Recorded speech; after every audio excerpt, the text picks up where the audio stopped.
Hello and welcome to Access Sportsnet. Lakers driven by your Southern California Honda dealers, Chris McGee, Robert Horry, Big Game James Worthy, Mike Bresnahan. Allie's down at the arena. The Lakers are no longer undefeated in the playoffs at home. The red-hot Denver Nuggets deliver a blow in Game 3 to take a 3-0 lead. It was Jamal Murray who set the tone, guys, with 30 in the first half. But the dagger came in that fourth quarter. The Lakers battled all the way back, took a one-point lead, had a couple of tough possessions with turnovers and missed shots, and Denver goes on a 13-0 run, and they showed you in the fourth quarter why they've been the best team all year and why they've been the better team in this series.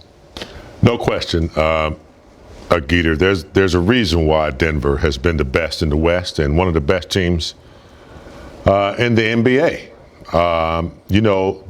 They're disciplined, they're well coached, and they're versatile. Very smart team. So you have to be ready to play. And, my hat's off to Denver because they execute well. Without Jokic in foul trouble, they're still able to maintain and sustain the Lakers' comeback. So, they're the best. But the Lakers, could not figure out the Murray situation once again. And they did a great job of coming back, but then just could not take advantage of their effort. Turnovers in critical situations, quick shots again without exploring the offense and making the defense work. And Denver took advantage of that. They just did not get a chance to take advantage of, when they had opportunities. For me, you have teams that are good, you have teams that are damn good. This team is damn good, and if you watch the way Denver plays, they execute like no other team. Mm-hmm. They know where to be at all times, and if you watch the Lakers play, sometimes they're scratching their head on where to be. And that goes to show you how, some teams, this is a veteran team, let's not forget this. This team has been together a long time outside of KCP. They've been together for a while, and when Jokic does his moves, everybody has a spot on the floor. They get to that spot, and then down the stretch, when you got a guy like Murray, and think about it, they said it in the broadcast, you got Jokic getting a screen set by Murray. He's coming off that screen because he's so talented with the rock. He's able to spin, find guys, because guys know, I'm going to get to my spot. And guys aren't used to playing. Think about it. How many point guards in this league sets pick and rolls? Probably just this guy. And it puts you in an awkward position because you've never been in that position. And that's the thing about Denver. The Laker fans, I don't want you to be upset at the Lakers. They played tonight, but he just got beat by a better team. Can't agree anymore, guys. Denver took over first place in the West on December 20th. They never gave it up. They've been good for like 6 months now. It's funny, you brought up that they've kind of grown together. When they played the Lakers 3 years ago in the West Finals, Michael Porter Jr., 21 years old. Jamal Murray, 23. Jokic, 25. So now these guys, 3 years later, they're vets. It's crazy. This team is a very good team. No shame for the Lakers. The guy I'm thinking about right now, D'Angelo Russell. 1 for 8 today, shooting 29.5% in the series. I was there the night he got drafted out in Brooklyn 8 years ago. I was with the LA Times at the time. He is not a guy who lacks confidence, but I felt like today he's lacking confidence. He doesn't have that normal swagger to his game. Maybe passed up a couple shots, and hey, when you're shooting under 30% for a series, it's going to happen. Well, also, he's under the pressure of knowing that the opponents have picked him out specifically to attack, on the offensive end. So that's added pressure. You have to be able to dig your way out of situations like that. As a professional athlete in any sport, I don't care what it is. We all have been in a little ditch before, but you have to find a way to come out in the playoffs as a starter. And unfortunately, it just didn't happen for D'Lo in this series. Not over, but it just hasn't happened for him.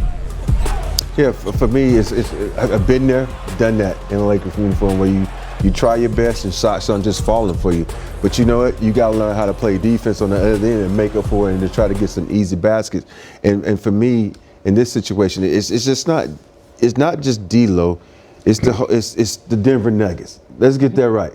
because you saw the last 10 minutes, they swung it. KCP, who was phenomenal in that third quarter, knocking down shots. Green, knocking down shots. Brown, knocking down shots. So it's not just D-Lo on the defensive end or the offensive end. It's the Lakers not being able to stop the Denver Nuggets on the offensive end. The Denver Nuggets is the #1 team in basketball. You keep saying that. And there's a reason, because they execute better than anybody in the league. You know, other than Miami Heat, I don't know anybody who executes as well as the Denver Nuggets. What impressed me so much about this team was I think everyone thought, okay, Lakers are coming out in game 3. Their crowd's going to be behind them. They're going to get an early lead. Denver smelled blood in the water, said, no, we're going to knock them out tonight. They came out and got a 14-point lead, and Jamal Murray went for 17. He went for 40 points in the last 2 quarters. If you take the fourth quarter from the other night and then the first quarter tonight, you add halftime, he had 53 points in the last 3 quarters. Jeez. Right? I mean, pretty crazy when you think about that. Game 1, 31. Game 2, 37. Game 3, 37. But when Jokic was out of the game, it was Murray that held them together and everyone else stepped up. Full team game, like you said, KCP went off. But really, this set the tone, James, where you just felt like the Lakers were climbing uphill from the jump because of Jamal Murray. Couldn't breathe. Never had more than 1 point lead. In addition to what we've been talking about, Rob is saying about how efficient and how disciplined they are and how they've grown together. There's some games and some players that, unless you trap them every single time and take the ball out of their hand, you're not going to stop them. When a guy gets in a zone like that, if you're just playing him one-on-one and you're not taking the ball out of his hands, you haven't figured out how to get it out of his hands by double teaming him, maybe put a more size on him. But even more size, when he's on like this, you got to trap it and keep it out of his hands. It's just the only thing you can do, because if you're going to allow him to navigate and find the pick here and find the spot here, he's going to destroy you, as he did. Murray and Jokic are a matchup nightmare for anyone, for any kind of combination you want to throw at them. They have an answer. Yeah, I don't think anybody, if you go throughout the league, the teams that's left, probably Jimmy Butler and Bam, and they still going to be at a disadvantage. And I don't think there's any combination out there that can stop these guys. And the way that Jokic is able to use his body, and I said it earlier, he can't jump, but he's crafty. He can use his body. He's long, he's wide, he's strong. We don't talk about that. And he knows how to position himself to get passes off, position himself for offensive rebounds, position himself to get hooks. So, and then Jamal Murray, who's probably the hottest guy in basketball. I haven't seen a guy this hot other than his college teammate Booker that's been this hot. And this guy's, think about it, we've been in the league a long time. Mm-hmm. We've seen guys who can shoot the ball. You're not going to stop them when they get like that. You can't do nothing but try to contain them and, hey, do like this, I need help, because they're too good. Yeah. Has Jamal cracked the top 5 point guards in the NBA? You got Steph, you got Lillard, you got Luka, maybe Kyrie. I'm probably John Morant, of course, for all his off-the-field troubles. But I think if Jamal's not there, he's knocking on those 2 years. Yeah, those 2 years hurt him when he was out. He was on his way, but he's definitely in the. If you take what he did in the bubble when he was healthy, then this year, I mean, you're talking playoff performance. Yes.